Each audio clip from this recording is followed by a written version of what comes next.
Finalmente, Ripple no va a llegar a ningún acuerdo con la SEC. Vamos a tener que esperar a que la jueza Torres acabe dictando sentencia, que según las palabras de Brad Garlinghouse en su última entrevista, serán las próximas semanas. Esta vez en este vídeo, en vez de explicártelo yo, he cogido unas cuantas horas para subtitular las mejores partes de esta entrevista y poder ponértelas a ti para que las escuches directamente de las propias palabras de Brad. Por lo tanto, si te interesa realmente todo lo relacionado con Ripple XRP, sobre todo estar al tanto del juicio, te recomendaría hacer el esfuerzo de verlo hasta el final. Dicho esto, vamos con el vídeo. I have to ask the next question. I think it's the most anticipated question for the entire session. Can you provide the update status about the SEC court case? Maybe if you could dive back a little bit and give a brief story about this SEC litigation that's going on versus Ripple. And maybe talk a bit about how this lawsuit impacted Ripple's operation and partnership in the US versus globally. Yep. And can we expect the resolution very soon about this court case, or at least by the end of this year? Yeah.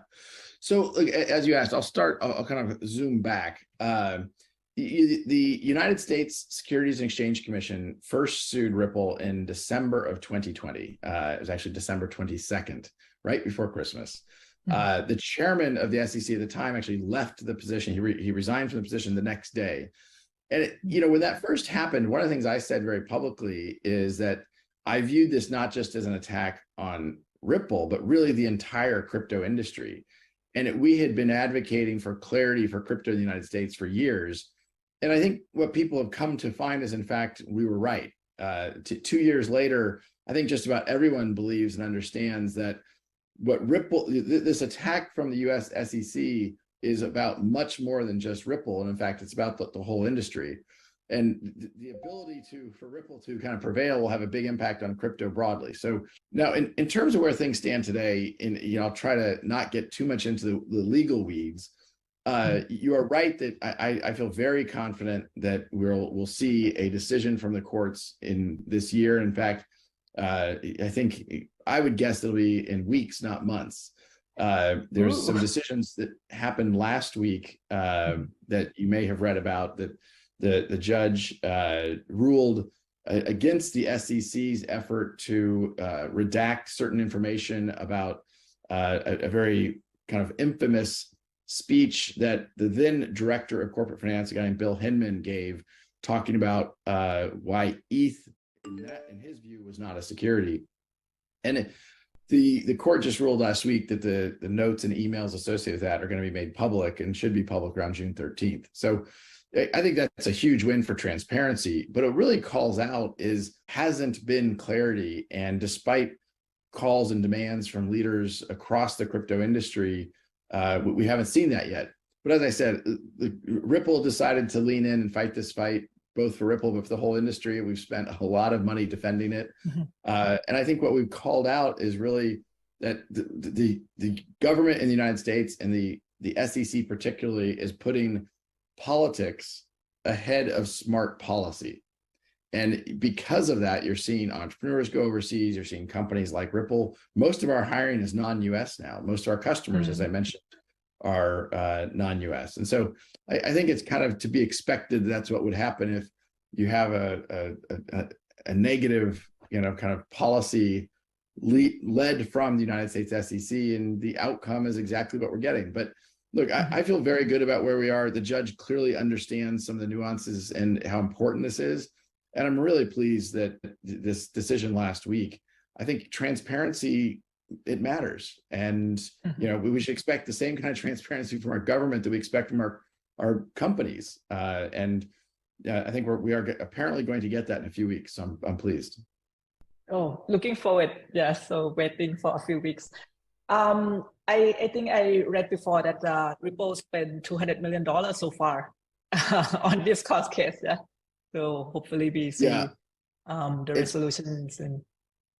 Look, I think it highlights one of the problems is it's very, very expensive to go to court with a counterpart against someone who has an unlimited budget, right? We're going against the U.S. government. And so, I think the SEC probably underestimated the opponent they were taking on, and our conviction and our resolve that the facts are on our side, the law is on our side. And as I've said very publicly, it's very clear to me that the history will be on our side.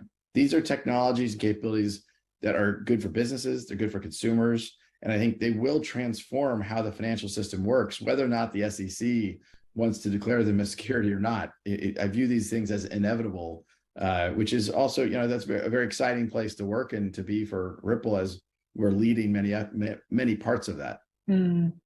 Yeah, curious, like in terms of the countries that Ripple leaning into right now, given the US negative approach to crypto currently, what are the countries that you are quite active in? You just opened, I think, the office in Dubai. That's right.